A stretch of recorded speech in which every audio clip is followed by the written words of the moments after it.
আমরা চাই ফেসিবাদে আমাদের যে নির্বাচনগুলো হয়েছে সেই নির্বাচনগুলিকে যারা বাতিল করা হয়, সচিবালয়ে আপনারা দেখতে পাচ্ছেন জনদুর্ভোগ সৃষ্টি করা হচ্ছে, সচিবালয়ে জরুরি coup করার চেষ্টা করা হচ্ছে। আওয়ামী লীগ সরকার দীর্ঘ সময় জনগণকে বঞ্চিত করে উন্নয়নের নামে লক্ষ লক্ষ কোটি টাকা বিদেশে পাচার করে।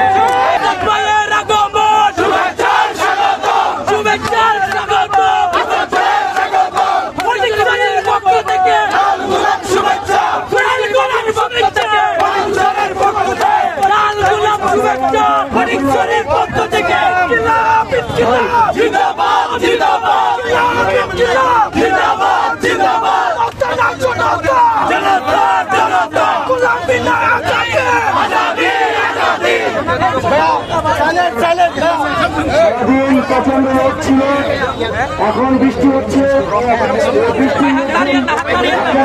সময় অংশগ্রহণ করেছেন, সেজন্য ফটিকছড়িবাসীর সাথে আন্তরিক কৃতজ্ঞতা প্রকাশ করছি। আমরা এনসিপির বার্তা নিয়ে আপনাদের কাছে এসেছি।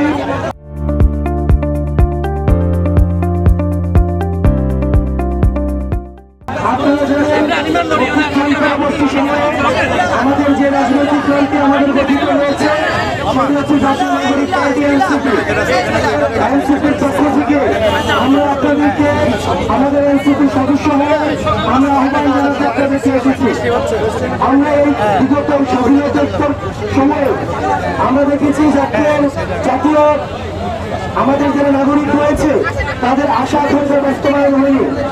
রাষ্ট্রের যে প্রতিষ্ঠানগুলো রয়েছে প্রতিষ্ঠানগুলো স্বাধীন হয়নি। আজকে আমি যখন এখানে কথা বলছি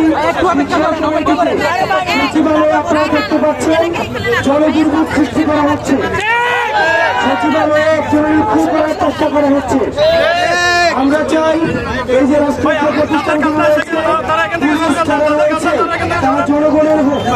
আমরা চাই একটা দুর্নীতিমুক্ত নীতি সমৃদ্ধ আপনার বাংলাদেশ গঠিত হোক, যেখানে রাষ্ট্রীয় বাহিনীর হাতে আপনার সন্তান আমাদের সন্তান আর মৃত্যুবরণ করবে। আমরা চাই বাংলাদেশে আর ফেসিবাদ না কোনো ফর্মে আর না আসুক। যারা জনগণের প্রতিনিধিত্ব করবেন তারা শুধুমাত্র জনগণের কাছে দায়বদ্ধ থাকবে। আমরা চাই ফেসিবাদে আমাদের যে নির্বাচনগুলো হয়েছে সেই নির্বাচনগুলিকে যারা বাতিল করা হয়, আমরা চাই বিচারের কার্যক্রম যেন খুব দ্রুততম সময়ে শুরু করা হয়। আপনারা জানেন যে আওয়ামী লীগ সরকার দীর্ঘ সময় জনগণকে বঞ্চিত করে উন্নয়নের নামে লক্ষ লক্ষ কোটি টাকা বিদেশে পাচার করে। আমরা চাই এই সরকার এই টাকাগুলি পুনরুদ্ধার করুক।